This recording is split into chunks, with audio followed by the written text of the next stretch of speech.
On a stormy night, David Carter offers a reader to a mysterious woman stranded in the rain. By morning, a military helicopter hovers over his home, agents demanding answers. What begins as an act of kindness spirals into a deadly conspiracy, forcing an ordinary man into a fight for truth, survival, and his own identity. Welcome to Snap Stories. Let's get started. David Carter was a kind of man people rarely notice. In his mid-30s, we saw features weathered by quiet disappointment, and led a life defined by routine and caution. For the past 8 years, he had worked as a night security guard at a remote warehouse on the outskirts of town, a job that required little conversation and eventless ambition.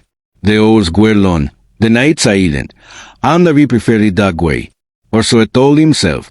His home sat on the edge of a sleepy countryside, a modest single-story house inherited from his late uncle. It was the kind of place where the maid rarely arrived on time, the neighbors kept to themselves, and the closest grocery store was a 20-minute drive. After his divorce 2 years earlier, David had found himself retreating further from the world.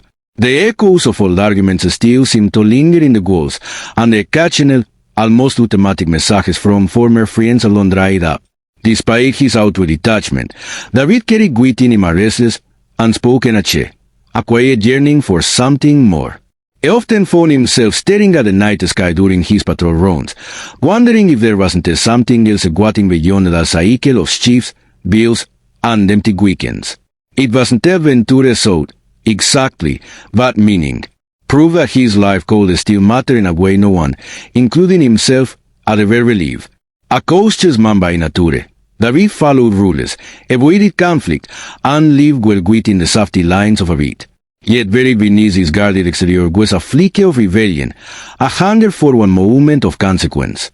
He read books about people who made impossible choices, about ordinary souls drawn into extraordinary circumstances, always from a safe distance, always certain such stories belonged to their lives. His social circle had dwindled to the occasional nod at a gas station or a brief conversation with a store clerk. Loneliness had become a quiet companion, one that spoke louder in the silence of empty rooms. And though David would never admit it, part of him longed for a reason to break from the numbness, to matter, to be needed. He just didn't know yet how far a good push him to find it. The rain had only grown heavier by the time David pulled the car to a stop at a narrow and marked country lane.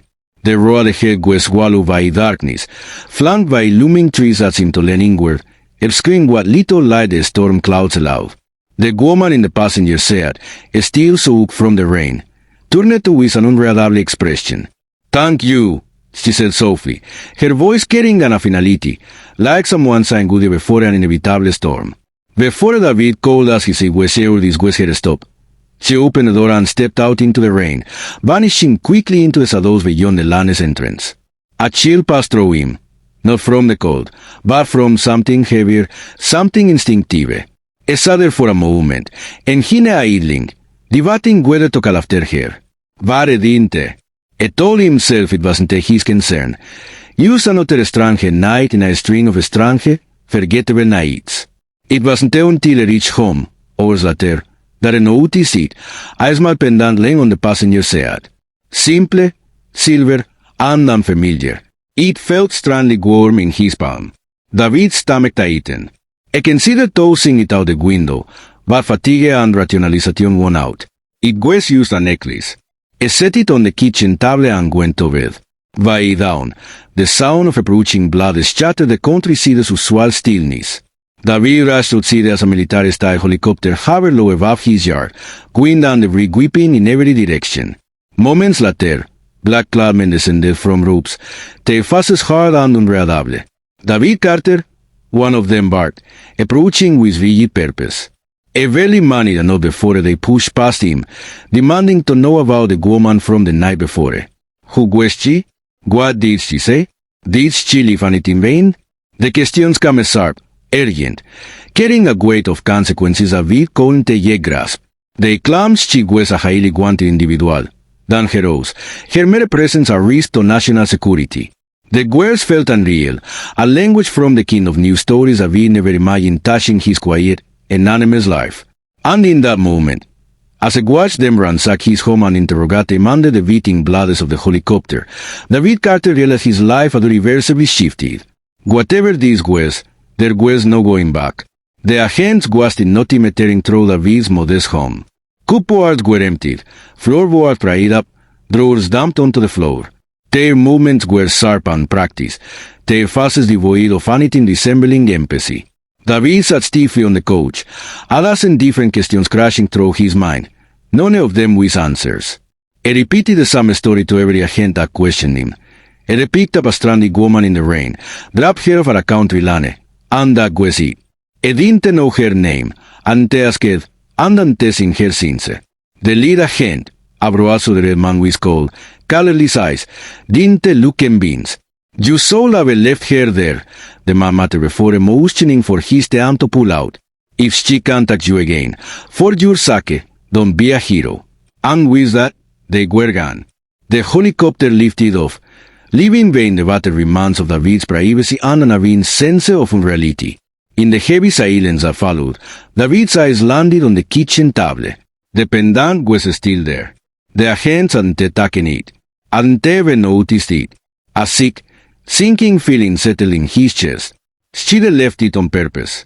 For the next 2 days, strange things began to happen. A white van with tinted windows parked down the road from his house. He received phone calls where no one spoke on the other end. A figure lurked at the edge of the goods border in his property at night, disappearing when David turned on the porch light. His co-workers at the warehouse, already distant acquaintances, grew colder. Conversation stopped when he entered the room. A friend from town, someone he occasionally grabbed a drink with, suddenly claimed to be too busy to meet. Even his nearest neighbor avoided his gas, pulling his children indoors when David passed by. Fear bloomed into paranoia. Every shadow seemed to stretch a little longer. Every knock at the door made his pulse spike. Desperate to rid himself of the pendant, David drove to a secluded bridge and headed into the rushing river below. He felt a momentary relief watching it vanish into the current. But that night, when he returned home, it was sitting on his kitchen table, dry, gleaming in the dim light. Sleep abandoned him entirely. The lines between fear and reality blurred. And knew now this wasn't a coincidence. Driven by equal parts dread and compulsion, David examined the pendant more closely. It felt heavier than it sold, and with trembling hands, he pried it open. Inside it was a microchip, no larger than a grain of rice, tucked behind a false panel. Alongside it, etched into the metal, was a series of numbers and letters, a code he didn't recognize. His first instinct was to turn it over to the authorities, to rid himself of the nightmare. But something stopped him. A stubborn sliver of curiosity, or perhaps a lumbered hunger for meaning, rooted him in place. Before he could decide, a message appeared on his old laptop, the screen flickering to life on its own. A plain text window opened. If you want to life, don't trust them. Meet me. 11 de la noche. The old water tower. No name. No explanation. Used a promise of answers. Against every sensible instinct to possess, David went, and needed to know why this was happening. Who the woman was. Why the agents were chasing her. What the pendant meant. The figure who met him at the abandoned water tower kept their face hidden under a hood. A voice distorted through a small device confirmed David's fears. The woman had picked up wasn't an ordinary fugitive. She'd been carrying evidence of a government conspiracy buried deep in encrypted files. The pendant's microchip contained classified data capable of toppling powerful people. You stumbled into a war you didn't choose, the voice told him. But now you're in it. David's head spun. He didn't want this. He wasn't a fighter or a hero. He was a man who kept to himself, followed the rules, and asked for nothing from the world. And yet, here he was, surrounded by shadows, hunting for secrets he didn't understand. The ally warned him that the agents wouldn't stop until the pendant and anyone connected to it were silent. Trust no one. Stay off the grid. And most importantly, decide if he wanted to run or expose the truth. David's old life was gone. The safety of routine replaced by paranoia and uncertainty. Every glance over his shoulder, every unfamiliar car, every unexplained sound in the night set his nerves on edge. The world had become a maze of threats, and he was no longer sure if escape was even possible. One thing, however, was certain. Whatever lay ahead, David could no longer pretend to be invisible. The decision came in a moment of clarity. David Carter, a man who had spent his entire life avoiding conflict and consequence, could no longer run. The lines between survival and meaning had blurred, and whatever nightmare was tangled in both them by hiding. E agreed to meet the mysterious ally one final time. They chose an abandoned riot yard miles outside the town, rusty trucks, crumbling warehouses, and the suffocating scent of dampers and old metal.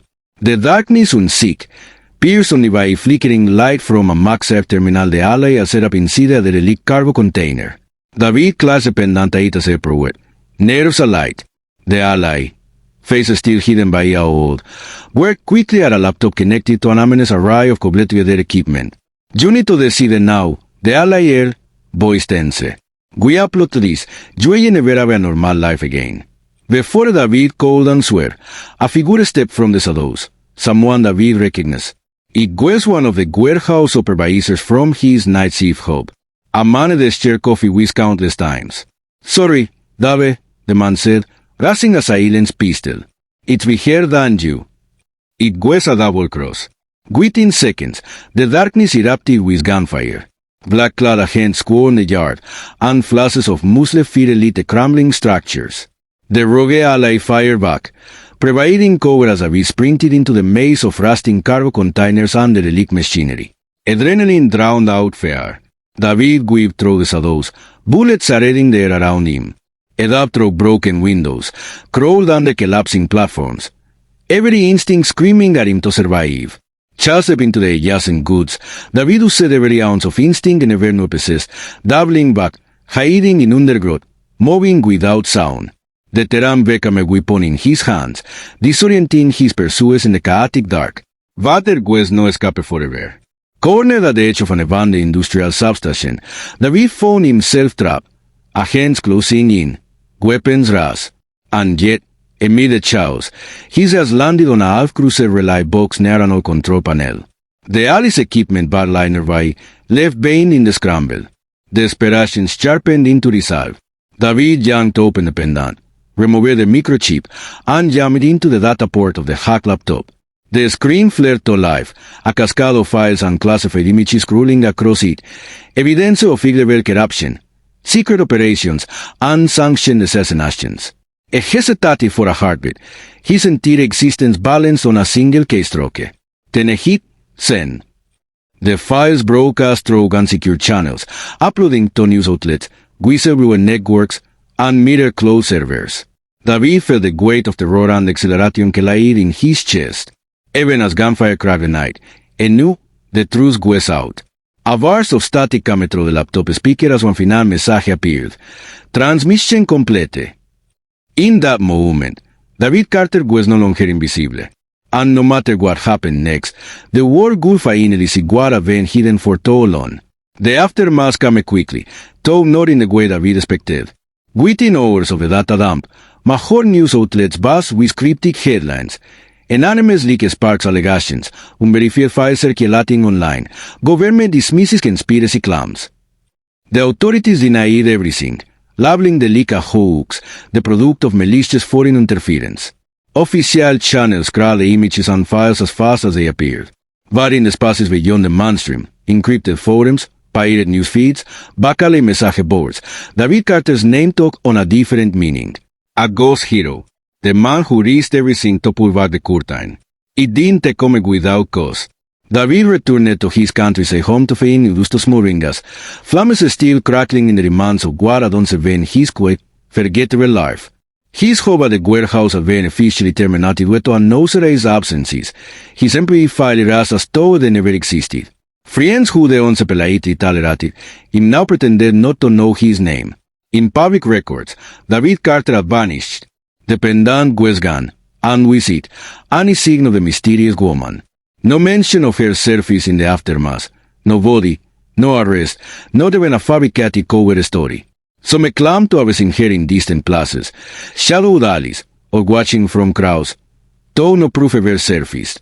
David could only wonder if I was alive, or if I was still protecting him from whatever larger forces demand. Through the some encrypted network data saving before, the rogue ally reached out once more. A new identity was prepared. New papers, A different name, routes map through safe houses, and connections within underground resistance cells quietly 64 years. David no longer clung to the man who said to be, the quiet loner clacking night shifts and avoiding eye contact. That life was ashes now, literally and figuratively. What remained was a man who knew too much to stay in the shadows. A man who, for the first time, chose to face the world's ugliness, however quietly, however cautiously. And told the ferryman, something else began to grow in its place. Resolve, weeks later, in a city hundreds of miles away, David Carter, or the man who had once been, moved unnoticed through crowded streets. The new identity fit like an uneasy mask, but anonymity had become his armor. The world was around him, oblivious to the quiet what still simmering beneath the surface. A past newsstand sang glowing billboards, none of which spoke of classified leaks, rogue agents, or missing women. The official narrative had very deep depth. Yet in the corners of the underground, his actions lived on like whispers in the dark. A slip of paper what him at the drop. A simple, typewritten note. You did well. This isn't over. No signature. No explanation. But David didn't need one. As a paquete de mensaje, a distant, familiar sound reached his ears. It tilted his head skyward. Far above the towering buildings, the shape of a helicopter hovered, its silhouette barely visible against the overcast sky. For a moment, the world around him seemed to blur, faces blending, voices fading. The unease was still there, the certainty that somewhere, someone was watching.